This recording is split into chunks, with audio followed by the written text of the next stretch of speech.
Well, hello everybody, and welcome to my channel. I am Stephen the Jupiterian, and I'm here to share with you what is in your stars.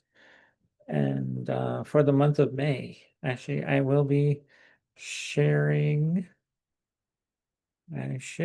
yes, what I wanted to share on my live video the other day. So here is the chart for May 1st that I wanted to start to show you. And so here it is. And let's see. Uh, so yes, here we are, May 1st, 2025, where I put it at 4 p.m. in New York this time. In Manhasset, it's on the East Coast, where Virgo will be on the rise, on the ascendant, on the descendant. No, I'm sorry, on the south node of Virgo, May 1st. And we have all this activity happening here in Aries, where we have um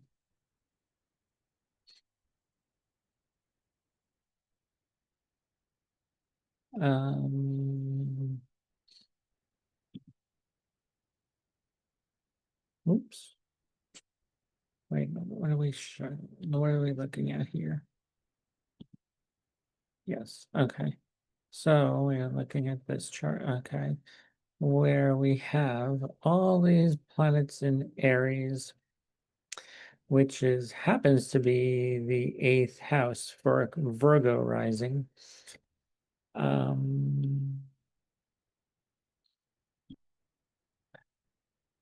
and so we have Venus, which has moved into Aries,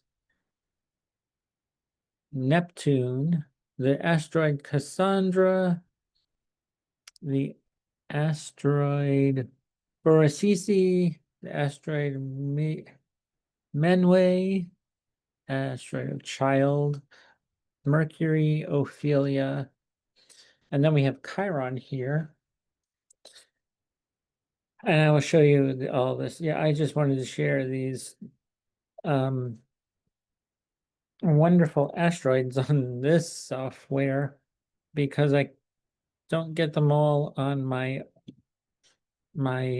software on Astro Gold. This is astro.com, where we'll have the Sun in Taurus nearly conjunct Ops, and Uranus is over Algol again, or still.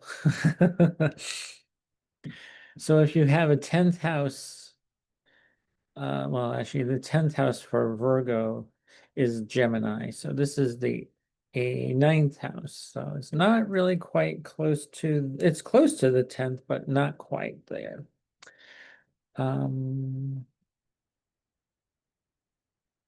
So although something unexpected may occur in your ninth house, Virgos. Sorry. Sorry, Virgo. Let me stop this share. Asclepius is moved into Gemini. The moon is in Cancer. Mars is still in Leo, moving. It's at 12 in the 12th house, and I will share with you a better, more comprehensive view of this in Astro Gold, but minus the um,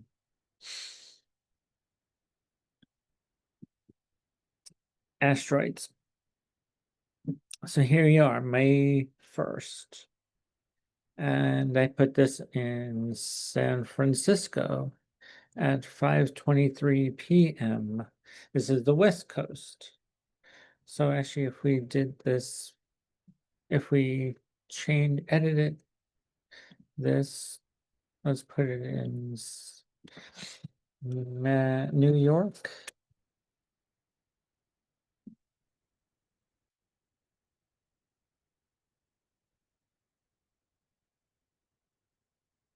And then we calculate this at 4 p.m.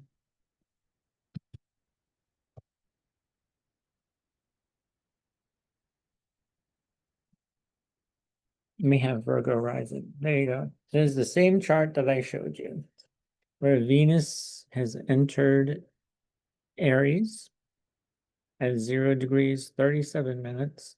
Neptune moved into the first degree of Aries in 7 minutes. Mercury at 16 degrees, 39 minutes, all in the sign of Aries. This is Chiron. This is not a planet. It's an asteroid, Chiron. And Saturn is at 27 degrees of Pisces. We're getting closer to the end of Pisces era here with Saturn in Pisces. It's the only planet now in the sign of Pisces. This is the asteroid Ceres. And then we have the North Node in Pisces at 26 degrees. This is the descendants. Virgo is the ascendant and is conjunct. The South Node is conjunct the ascendant. At this time, 4 o'clock on Thursday, May 1st, on the East Coast. We have this Mars Pluto opposition still playing out. So it's a little bit of tug of war and compromise. It's we make compromises here. We work with the energy of Pluto. Pluto can destroy and resurrect things, and Mars can destroy things and initiate. It's in Leo, and these are in opposing opposition. So it's about me and them, me, Leo, or I and we, Aquarius, we, the collective we, and the individual I or me, Leo. So we have all this fire, a little bit of earth, and lots of water. Well, the moon is in Cancer for the next day or two. So we have to move this into the May 2nd, where we have the moon at 21 degrees of Cancer, and Saturn is at 28 degrees of Pisces now. On Friday, May 2nd.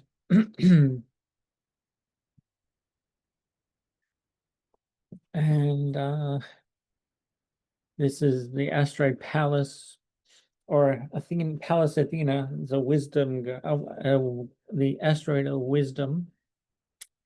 Then we have Juno, the marriage god, asteroid of marriage. And the Vesta, the Vestal Virgin, the devotion, way devotion lies. It's retrograde. These are both retrograde, but they're going inward. So that'll be an interesting turn of events with this. Let's move into May the 3rd. The moon enters Leo and will conjunct Mars, which will be opposing this Pluto energy as well, which will bring a lot of energy. initiating things. And what you're feeling and what you're doing will be intertwined with each other. In Leo, fiery Leo, fixed energy, and so is Aquarius is fixed energy. So is Taurus. Taurus is a fixed sign as well, and so is Scorpio. Those are our fixed signs. So they are lit up very well right now. But this Saturn in Pisces at the 28th degree is gaining some power. Well, when it's at the 29th degree, let's see, when does Saturn move to 29 degrees? On May 13th. Saturn is at 29 degrees of Pisces, May 13th or thereabouts, after add a day or so. And we have the moon in mutable sign of Sagittarius. So it moved from Leo to Virgo to Libra to Scorpio to Sagittarius by May 13th. Let's go back in hours to see exactly. Does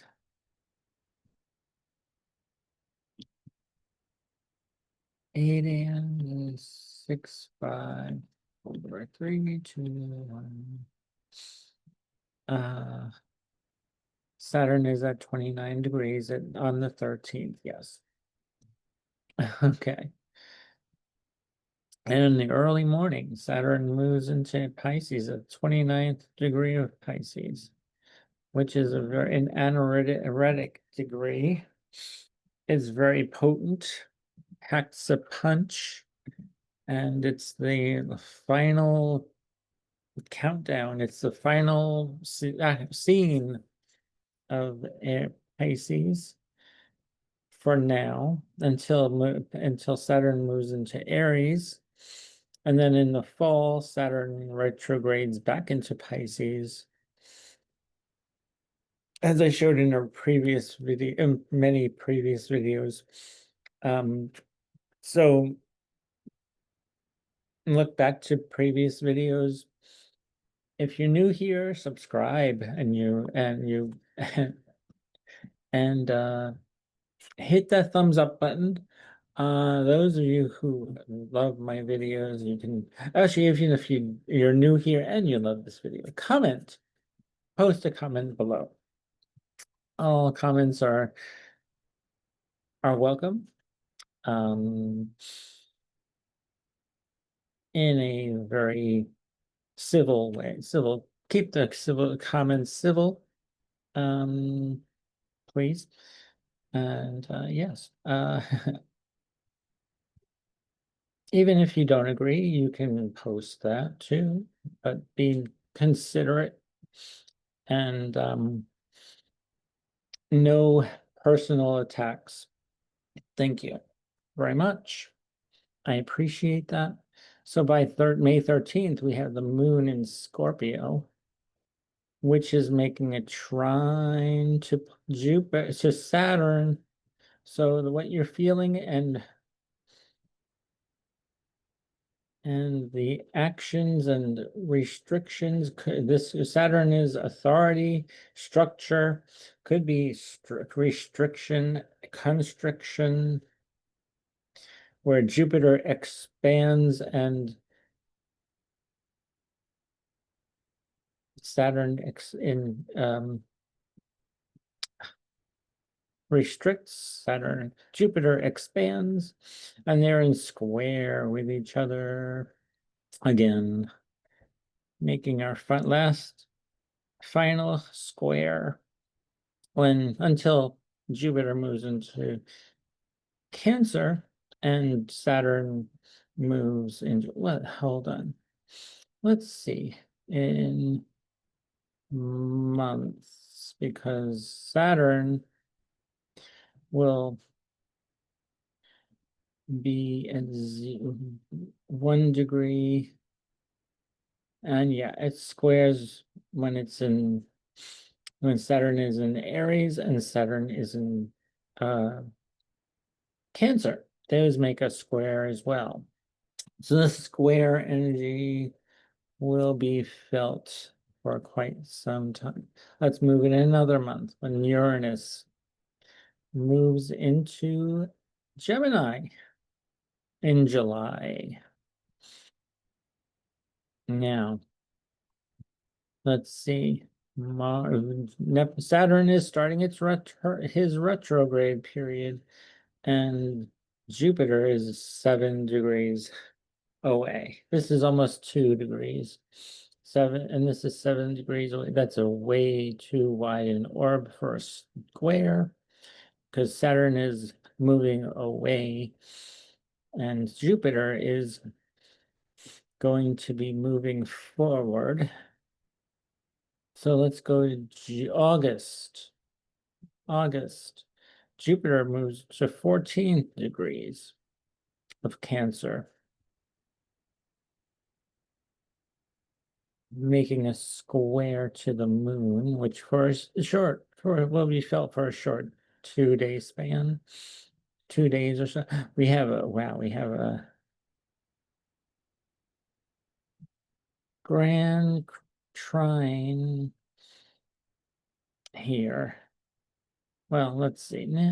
Is it a grand trine?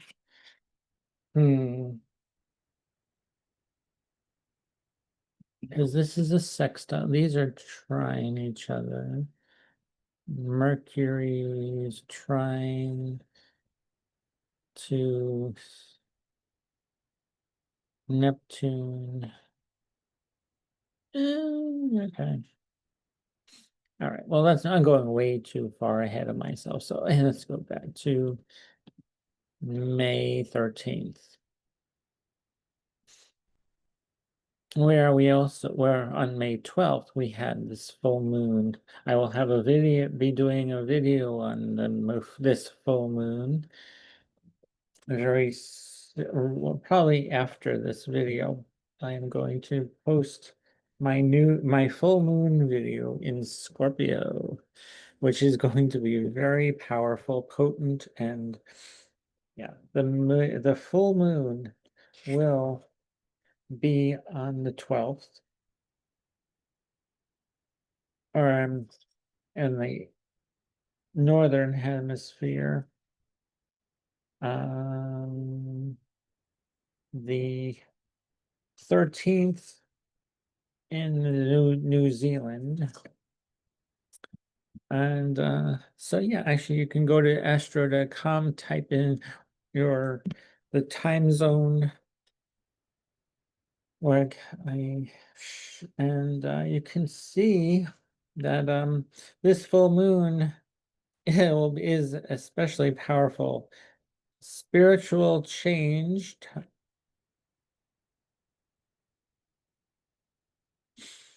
and it'll be a period of illumination and clarity for all your efforts and endeavors of the past come to their culmination or fruition. Fruition, Fruition, fruition.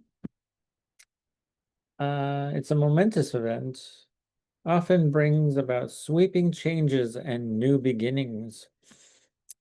For it is a period of reward and abundance in all domains of life. Well, depending on where you are, where this full moon is occurring for Aquarius in May, it'll be all about your career.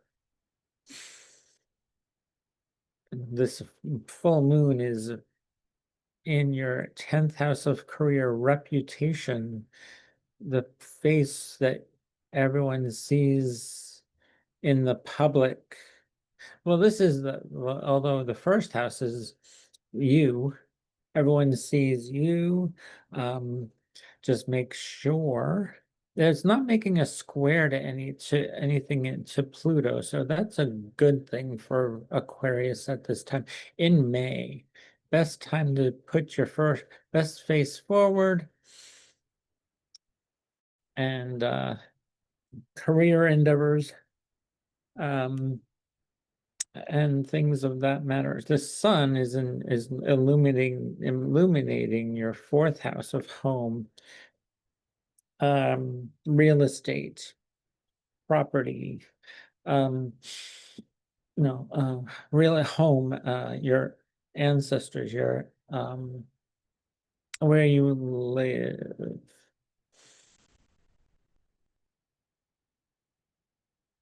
The third house is your home, your environment, immediate environment. That you're familiar with, the aunts, uncles, cousins, and the neighborhood where you live. But this is the fourth house is your personal sanctuary where you go to escape things. So you may be holding in things that you want to communicate, and you may communicate about family thing, topics about home, family, your ancestral line, ancestors, your grandparents also to our fourth house. Because this is like where your ancestors, your family tree, you want to, how you communicating about your family a lot here, and your family tree, and wanting to do some digging into the family tree or expand on that. And then we have these planets, Neptune and Venus. All right. So actually, then we can move this into a day from now. Let's move this into the 14th, still Saturn is in Pisces. The 15th, the moon is in Sagittarius. The 14th and 15th. The 16th, the moon moves into Capricorn, where we become more stoic, more business oriented, more stringent, more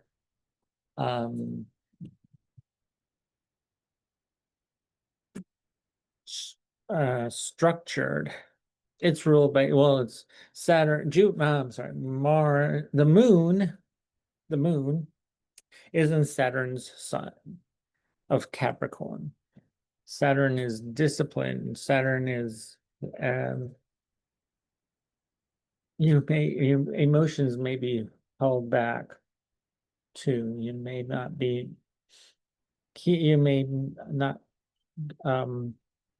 show your emotions that well. The moon is in detriment here in Capricorn. Yeah. So that's not a great thing to have it. It's also in the 12th house for Aquarius rising. The 17th, still the moon is in Capricorn. And now Mercury is in Taurus. When did Mercury move into Taurus? On the 11th, right? On the 11th. And then we go 13, 14. In 18th, later in the day, later in the morning, the moon will enter Aquarius. And Saturn is still at 29 degrees, 26 minutes. And then we move it to the 19th. May 19th, May 20th, the sun is at 29 degrees of Taurus.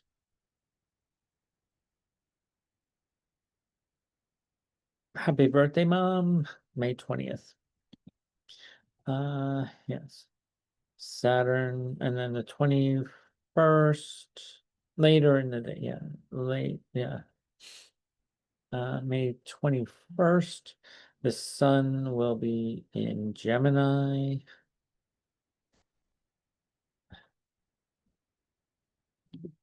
The 22nd of May, the moon is in, well, yeah, the 21st, 22nd, the moon is in Pisces.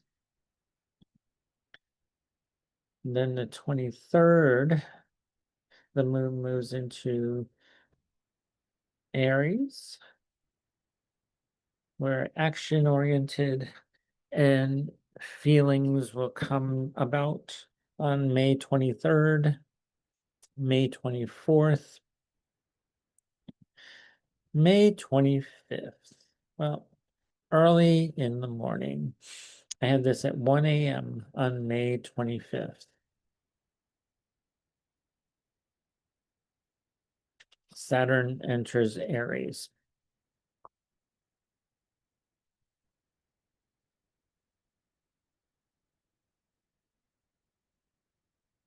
Or May 25th, actually. Let's check that out. Because I want to check, look at this again. May 20, yes. And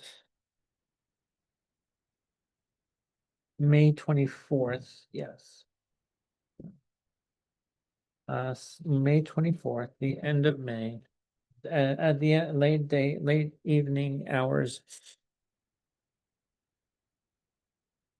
Saturn enters Aries,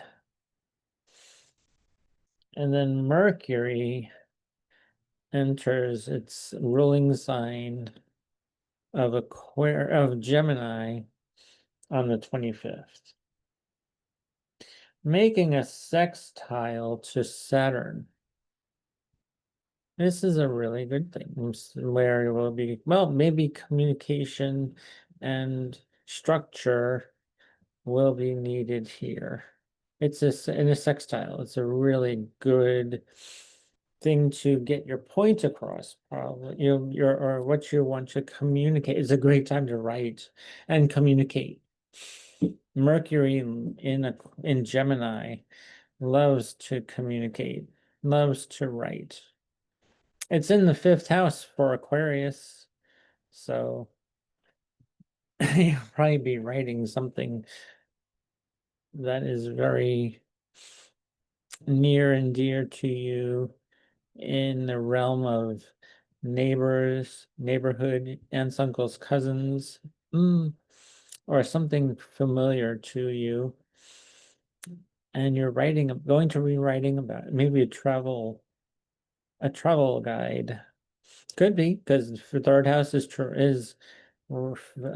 short distance travel also.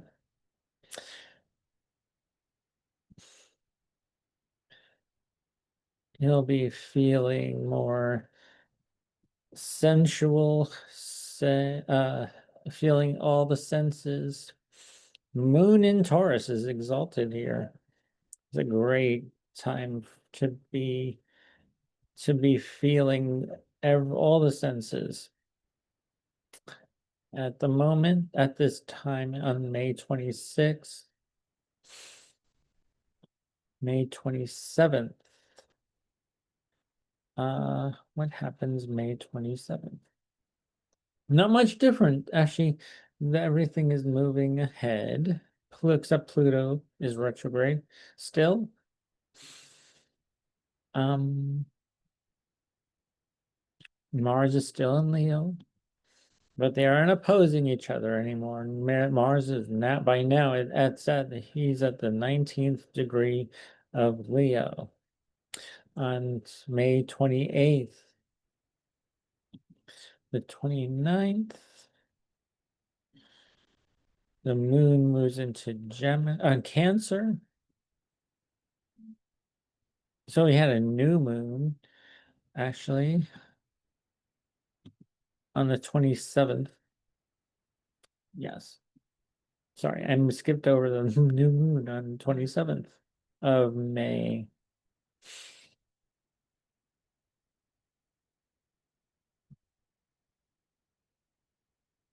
26th, 27th, yeah.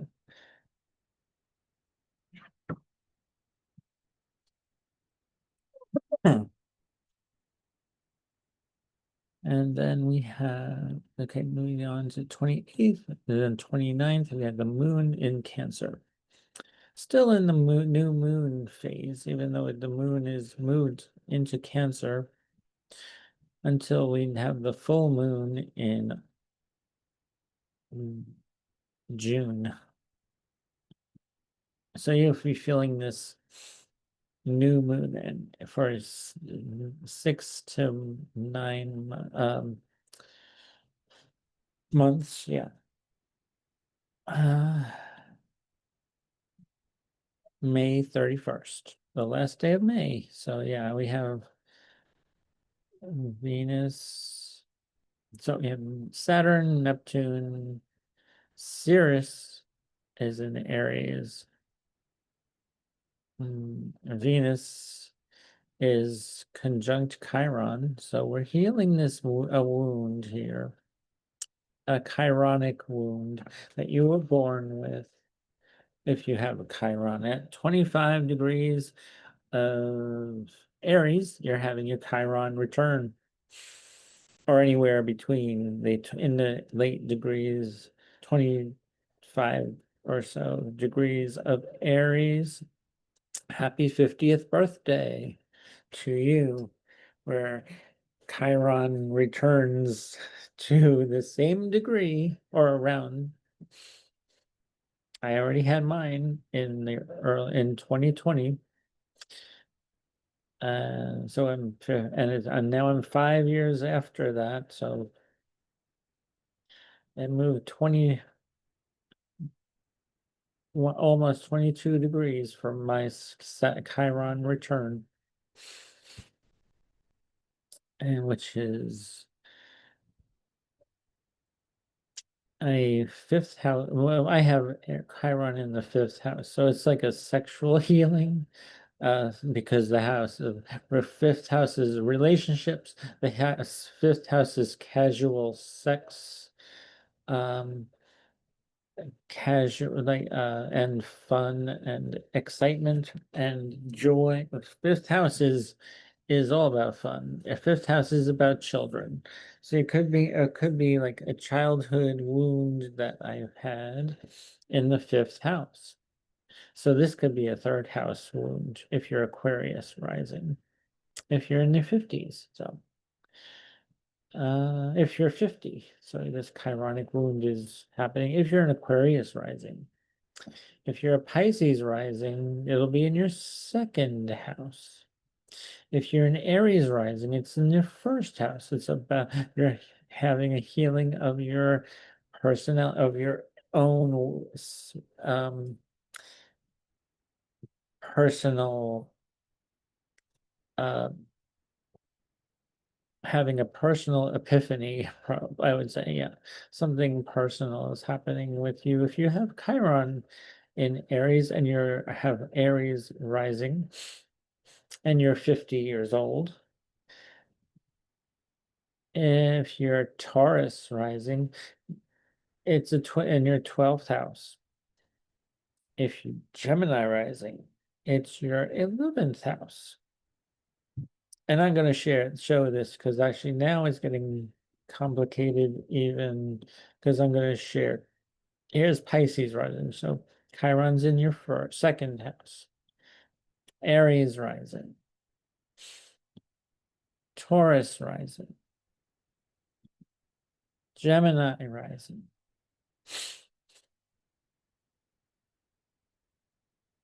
11th house. Things of having to deal with friends, benefactors,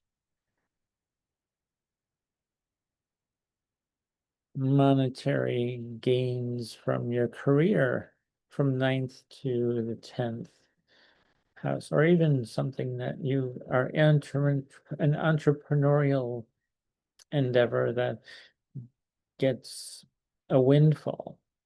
So it's the healing of something here with groups. So maybe you'll be a leader of a group with with Chiron transiting, or your Chiron return.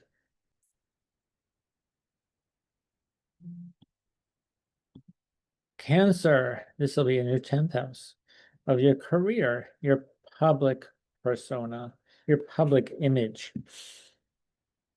This is you as others see you, but how others see you in the public is important. Are you showing your true self to the public? That's the question. Sometimes we don't. And that's a problem. Could be a problem. Or although some people have a personal appear, like how they appear personally to others, and then they can show how they appear in the public. And you have a private, and you have private, which is very personal and private. 4th house. Your private life is your 4th house. Your public life is your 10th house. And what you learn, religion, philosophy, and how you portray that in your 10th house. So yeah, that's a whole new different lesson. But yeah, that's how people see you. 9th and 10th house are very public because your religious and philosophical beliefs can filter into your public persona and your reputation and with people in the public. And also with friends, how friends see you in the 11th house, and benefactors and groups that you would join or are affiliated with, or you're a group leader or something like that. Cancer rising. So yeah, that's Cancer rising. Leo risings. 50, you're having this Chiron return in your 9th house of your higher purpose. Maybe you want to be a pastor or do something in the religious realm, philosophy, or professor in higher learning. You finally feel that you have something to say here and publish. Maybe you always felt like you wanted to publish something. Now you can say it with determination and initiation and drive. It'll drive you with this Mars in Leo, because Leo rising, yeah, that'll drive you to do something, write, publish, most likely in your 3rd house, or maybe a social media or a magazine. Who knows? Yes. Then Virgo rising. This is happening in your 8th house of death.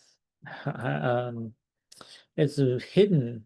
It's a could be debts and taxes and um, other people's possessions, other people's money that you always felt that you owed people something, where they so this wound is healing in your 8th house of inheritance, of debt. Virgo rising, yes.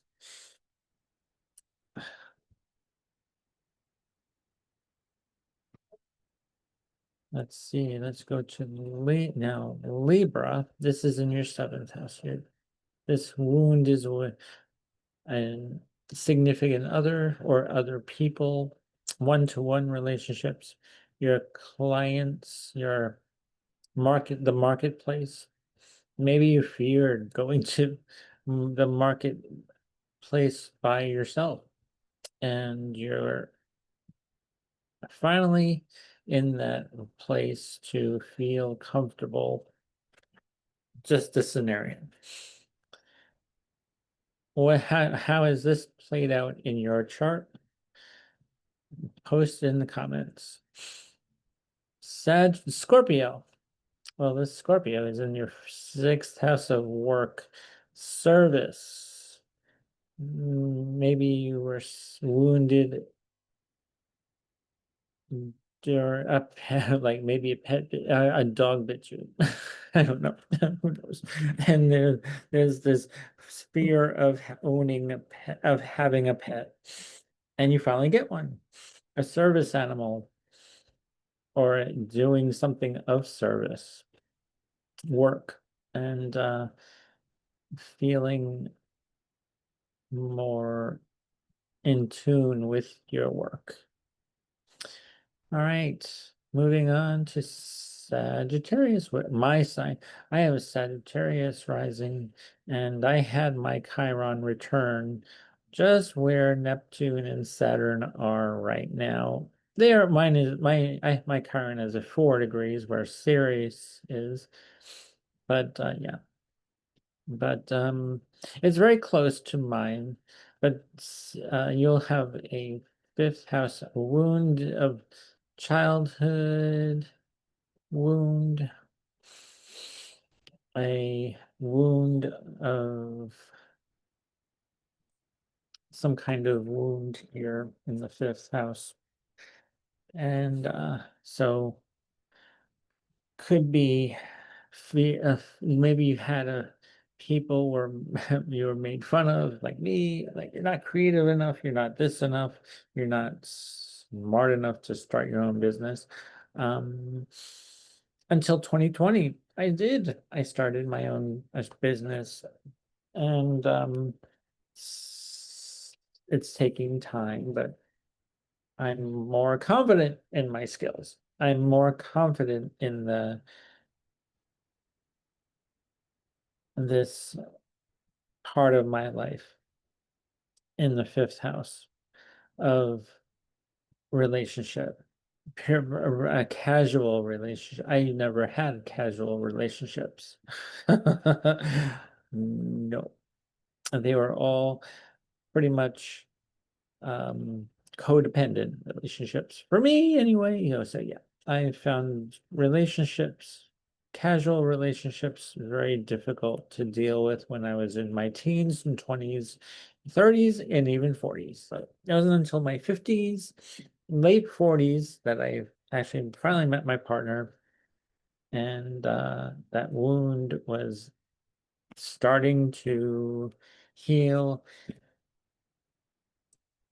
And it does happen before the 50th, but actually when you're 50, when you turn 50, this wound gets even better. It's where you work with children, where you work. I did work with, I was a teacher, elementary school teacher. I had yeah, I have Mars sextiling Mercury. I can show you my chart right now. So yeah, here's my chart. Mars sextiles Mercury sextile Mars. So I communicate in elementary education with children very well. And I'm like the Fred Rogers of astrology, I would say. As a lot of people said, friends of mine. Um, I'm the Fred Rogers of astrology. And I have Jupiter, my ruling planet, in the 12th house. I work behind the scenes. I'm planning to do a lot with that. So okay, moving on. Not enough about me. Let's move on to the Capricorn rising. This is happening in your fourth house. So you have a wound in the home that you needs to be taken care of here. Capricorn rising. So yeah, probably a wound with your mother or family, with your family, that you never really wanted to work on until now, into 50 years old. So, and yes, so I'm gonna stop my share. My name is Stephen the Jupiterian. If you're new here, subscribe to my channel. Hit the thumbs up button, hit the notification bell so you be notified when I post another video. And until next time, thank you. Thumbs up to you too for my 159 subscribers so far that I've seen. Could be 160 by now, I don't know. We'll see. But actually, thank you all I appreciate each and every one of you who have subscribed and posted comments. Until next time, I'm Stephen the Jupiterian. Don't forget, it's in your stars. Thanks for watching.